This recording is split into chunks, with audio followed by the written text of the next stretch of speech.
I've never beat a mom and dad. No, bro.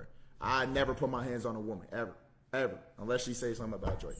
I'm not a master in a lot of things. Not a master at the art of making the most extravagant videos to ever hit YouTube. Not a master at the art of education and being at the top of my class. But one thing I am a master at is meat riding. Okay, let me rephrase that. But one thing I am a master at is the psychology of meat riding. That sounds better. We'll never run out of fan bases that'll lose their life for what they protect, so we hit him back at it with the part 2 of the biggest meat riding fandoms. And of course we have to start off with, what top 5 you smoking on, Kendrick? Cause my top 5 is Drake.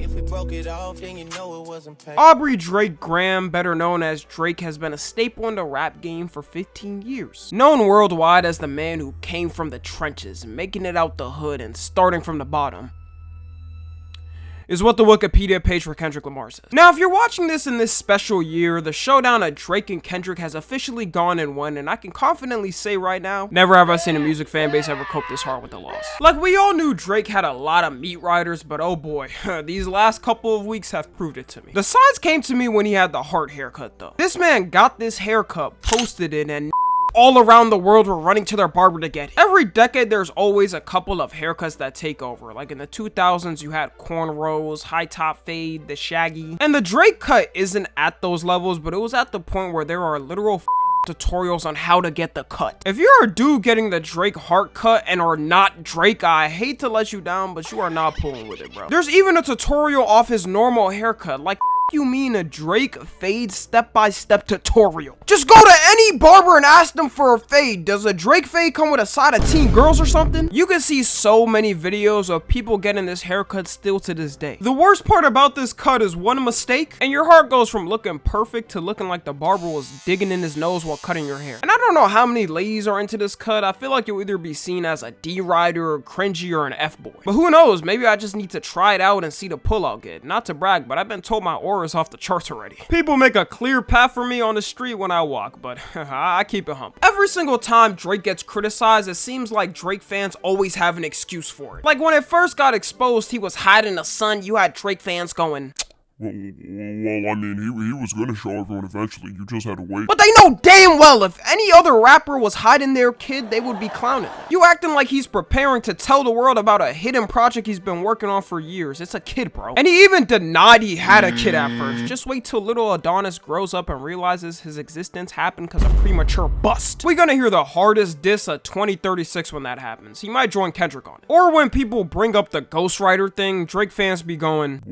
Well, everyone does it anyway, so what's the problem if he does? it's not even embarrassing to admit you had help writing a song. Everyone needs inspiration from somewhere. So many music artists have all the writers listed because they want the people to get proper credit. And if we want to especially talk about coping, the Drake EDP allegations have proven it. If it was any other rapper and they were accused of texting a 13-year-old girl, "I miss you," and taking them out to dinner, they would be trashed out immediately. Their label would drop them, the rapper friends would stop talking to them, everybody would just forget about it. But because it's Drakey Snakey, I mean, you know, it's fine. Maybe he's just coaching her on life and whatnot. The biggest face of Drake Glazers by far is DJ Academics. This man is basically his PR team. I know Drake realizes he struck gold when he met DJ Academics and connected with him. But even now, he's saying Drake lost, so maybe we're in the official endgame for Drake after all.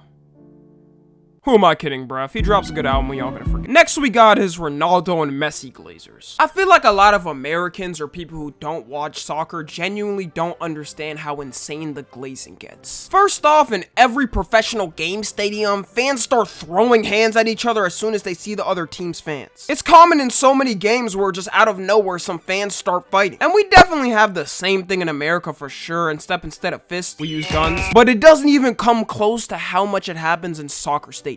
I'm talking about the police force has to be called in to stop the chaos. But the #1 Glazers, of course, are gonna be Ronaldo and Messi fans because they're the biggest worldwide. First, if you simply search Ronaldo fan tattoo or Messi fan tattoo, you'll be surprised to find out there's grown-ass men with kids getting full back tattoos of them, forehead tattoos of them, and thigh tattoos? There's no world where I'm ever getting a full back tattoo of another man. If that happens, y'all, then I sadly probably switch sides. Sorry, ladies. There's this Messi fan who literally had him sign his back. He went right to a tattoo store and had them tattoo it on him forever. You would have thought Jesus Christ himself came down and signed his back. People keep tabs on both of them like they're physically living in their body. Like if you go to Messi's wife's Instagram, you got people in there trying to check up on him virtually. Did Messi sleep his 8 hours? How's Messi? How's my Messi? Did he take a bath yet? This is a text the mother sends to their 8-year-old son or daughter. This man does not know you. You know the glazing is at space level heights when you can make a whole career off it. Like I don't even know a version of Speed anymore who is not glazing Ronaldo. This man has him tattooed on his arm, and the tattoo at best is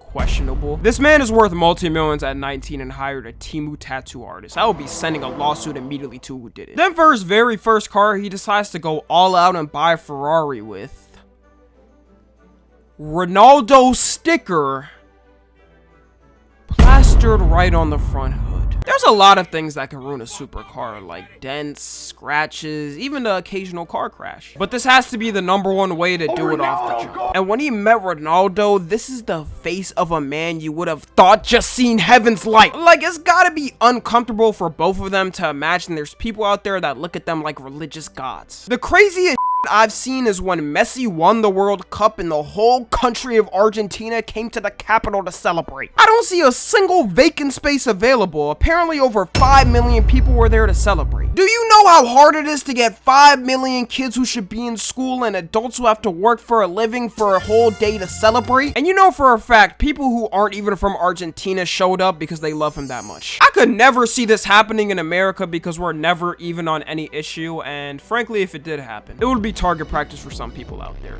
Would be shot up instantly. We can barely even do peaceful protests. Next we got is Justin Bieber, specifically Justin in the early and mid 2010s. Justin Bieber had a grasp on the whole population of women in the world, young or old. Grannies back then was even trying to get some JB. It's weird that no one really questioned the grown-ass women obsessed with a teenage boy for some reason. I was in elementary school when he started to blow up, and he was low-key my competition already. Girls would be talking about how dreamy he is and how cool his shaggy hair was. Meanwhile, I was a snotty, crusty African kid with a buzz cut my parents forced me to get. I stood no chance. I was really trying to be white back then and get me some shaggy hair, bro. There was a time where 50% of girls had Justin Bieber posters hanged all around their room. And if they didn't, they had some type of Justin paraphernalia around. I don't know who Justin's marketing team was, but they did a damn good job at spreading his image. Even when he started wilding out and doing some villainous activities, it didn't matter to them. This man could spit at his fans and they would open a jar to catch the spit and save the saliva to inject in their future kids' DNA. Wait, actually that is something he did do to his fans. If a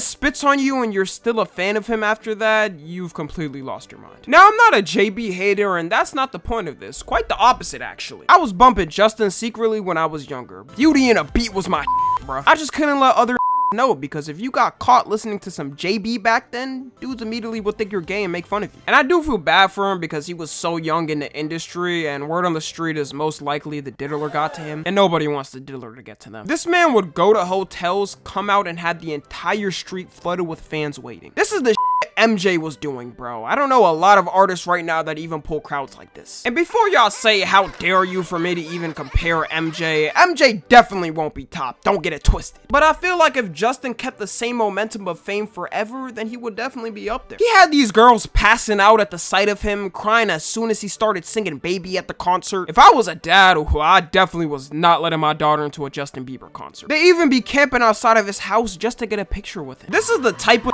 where you immediately should look at and be glad you're not a celebrity. You really wake up every day with zero privacy to do anything. Next we got is Trump. Now before the MAGA, Ford truck driving, Bud Light drinking, tobacco chewing riders come to call me a woke snowflake or something, I don't like either parties. Y'all are both cringe as to me. Vote for who you want to, I really don't care. But out of all presidents that have ever existed, I've never seen a pull like Trump has on people. I feel like being a Trump supporter isn't even about politics anymore. It's like a lifestyle people will flex on other people like a rapper flexing jewelry. You gotta have the MAGA flag up in your room. You gotta be walking around with the mugshot t-shirt. Okay, I'm not gonna lie, this does go hard. You gotta put a MAGA sticker on the back of your car. Maybe it's because he was a big figure in pop culture already before, but not even Obama had this. Like a lot of Trump supporters can't even name why they like his politics. You ask them and they'll go, well, I mean, Joe Biden, freedom.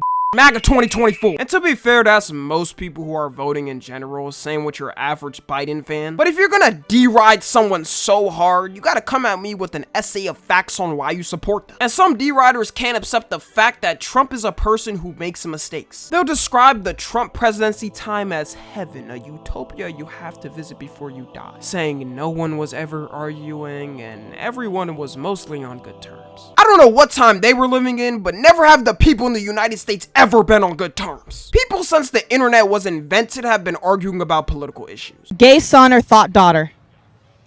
I will say the issues are definitely more upfront and widespread because social media and we see it more now. But to act like we never talked about it, where were y'all living? Every day Trump was president, I remember people who hated him were crying that they were gonna move out the country or to get him removed immediately. And just like every president, he makes mistakes. There hasn't been a single president who hasn't made an insanely up choice for something. And lastly, we got Travis Scott fans. Now, Travis doesn't have it the worst, but it definitely is up there. Like when Travis has a collab with Nike to release some shoe, that on the dot sells out instantly every time. The shoe could be 2 pieces of rhino stuck together and it's still getting sold out. Don't get me wrong, some of the shoes look cool and I might buy them for the retail price maybe. But the key word is retail price. These deriders will go out their way to buy it even if they have to get it from a reseller for 10x the price. I don't give a how rare the shoe is supposed to be. The shoe to me will always be as rare as me paying off a Chinese kid in a factory to make me a pair for their $1 salary a year. It's also not just shoes. Any clothes he releases gets sold out the same way instantly. Let's look at an example right here. I want you to go ahead and guess the price they're reselling this shirt for. I'll give you 5 seconds. Okay, I lied. I'm not giving you 5 seconds. If you didn't say $207, you'd be wrong. $207 for a semi-blackface demonic shirt has got to be some sort of scam. Even buying this at retail price would be a scam. The whole Travis Scott mule thing also showed me how many deriders there were. People were going to their local McDonald's with underpaid, stressed out workers and going... okay, guys, shut up. You know what I'm here for. I truly felt bad for those workers after a month of having to deal with this. I don't remember the exact date and month this happened, but I feel like we should pay reparations to those affected. To this day, there's people still with the paper bag they got the food with. People who stole the posters from McDonald's and are reselling it. There's even a dude who put the meal on a display case and it's still sitting there. It's been 4 years, man. It's more sad to me that the food doesn't look like it's molded. Like I thought McDonald's used fresh ingredients that totally aren't chemically altered. I guess I can't trust McDonald's for my healthy diet. After the whole Travis Scott Astroworld tragedy, I'm still surprised there's people that'll go to a Travis Scott concert and specifically be put in the mosh pit. You can attend the concert all you want, go ahead, but you're gonna choose to be in the deepest pits of it? Being in a Travis Scott mosh pit has to be like what it felt like to be in the World War II trenches. Me personally, the only way I'm going to a Travis Scott concert is if I have 5 feet of space from everyone else. I'd rather camp out the stadium and hear the music like that than risk getting Astroworld at 2.0. So yeah, we're gonna end it right there. I think I've truly proven that I am a master psychologist of meat riding. Thank you. Follow me on Twitter, Instagram, and TikTok. As always, I love you guys consensually. And until next time, I'm out.